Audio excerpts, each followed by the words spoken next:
Shalom, shalom, cher peuple de Dieu. Je viens vers vous ce soir avec une nouvelle parole de sagesse qui s'intitule Les quatre dimensions de l'amour de Dieu. Avant de commencer à aborder nos thèmes en question, j'aimerais tout d'abord bénir l'Éternel qui permet que je me place devant son peuple afin de pouvoir l'édifier. Rendre gloire à Dieu pour ces personnes qui vont m'écouter et ceux-là qui vont partager. Et ensuite, ou que l'Éternel ouvre les oreilles et l'entendement de spirituel de ceux-là qui vont vouloir, qui écouteront même ce message-là. Et que le Saint-Esprit vienne prendre possession et que c'est lui qui parle et qui révèle au monde qu'est-ce qu'il a prévu, qu'est-ce que Dieu a prévu à nous donner ce soir ou bien ce matin, cet après-midi. Les quatre dimensions de l'amour de Dieu. À cela, nous allons donc lire dans le livre d'Éphésiens, chapitre 3 à partir du verset 6 jusqu'au verset 19. Vu que c'est long, je vais laisser le son à ceux-là qui iront méditer de lire ou bien de commencer même à lire dans le livre d'Éphésiens au chapitre 1 parce que l'apôtre Paul ici là nous révèle les dimensions de l'amour de Dieu. Et vraiment, je vais commencer à partir du verset 13 jusqu'au verset 19. Éphésiens chapitre 3, verset 13, à partir du verset 13, je lis la parole de Dieu. Aussi, je vous demande de ne pas perdre courage à cause de mes tribulations pour vous. Elles sont votre gloire. À cause de cela, je fléchis mes genoux devant le Père, duquel tire son nom toutes les familles dans les cieux et sur la terre, afin qu'il vous donne, selon la richesse de sa gloire, d'une puissance, d'être puissamment fortifié par son esprit dans l'homme intérieur, en sorte que Christ habite dans vos cœurs par la foi, afin qu'étant enraciné et fondé dans l'amour, vous puissiez comprendre avec tous les saints quelle est la largeur, la longueur, la profondeur et la hauteur, et connaître l'amour de Christ qui surpasse toutes les connaissances, en sorte que vous soyez remplis jusqu'à toute la plénitude de Dieu. Amen. J'ai aimé vraiment en lisant la parole de Dieu, où on a parlé de fortifié par le Saint-Esprit dans l'homme intérieur. Là, ça parle de la profondeur de l'amour de Dieu.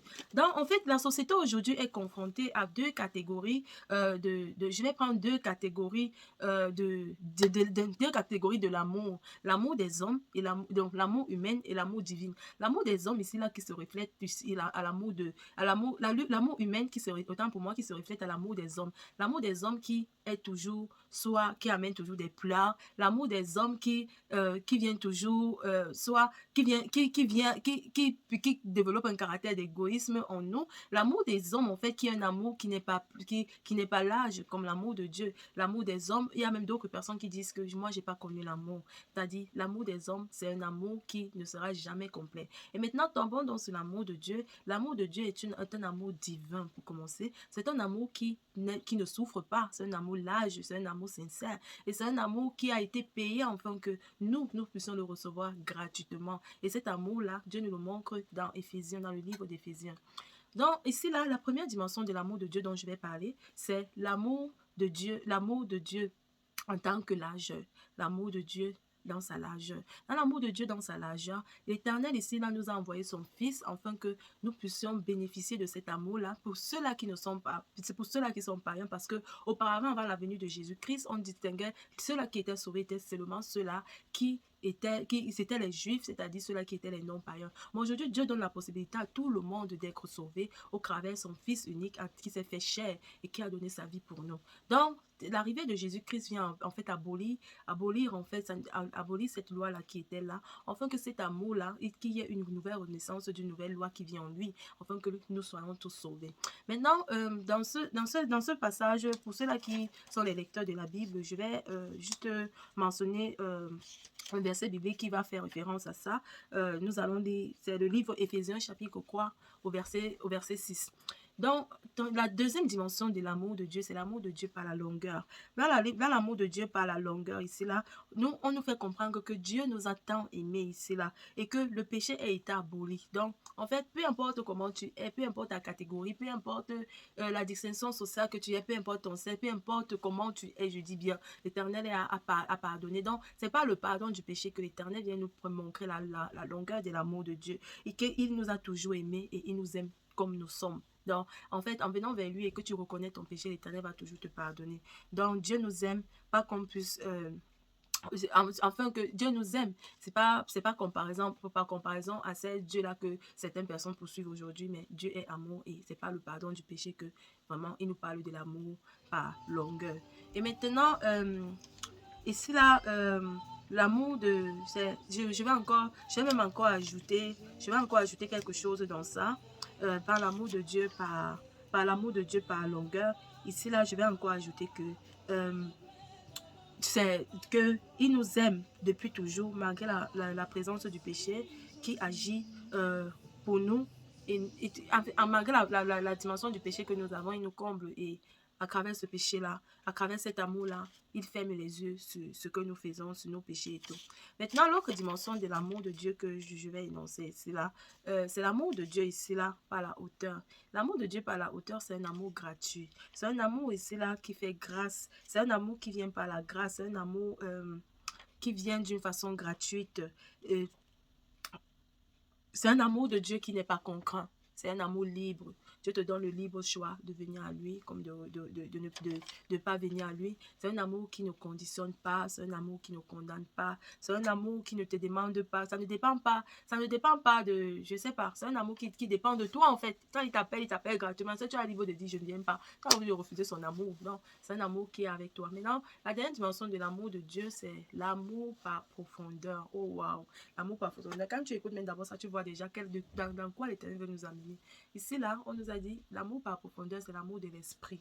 C'est un amour où tu n'as plus besoin, à un moment donné, l'amour des hommes tu n'as plus besoin de regarder l'amour des hommes. Parce que l'amour de Dieu te suffit. Si un homme t'aime, oui, c'est bien. Mais si Dieu dit encore que je t'aime, c'est même encore la plus grande gloire. Parce que l'amour de Dieu, c'est un amour qui ne nous conditionne pas. C'est un amour libre.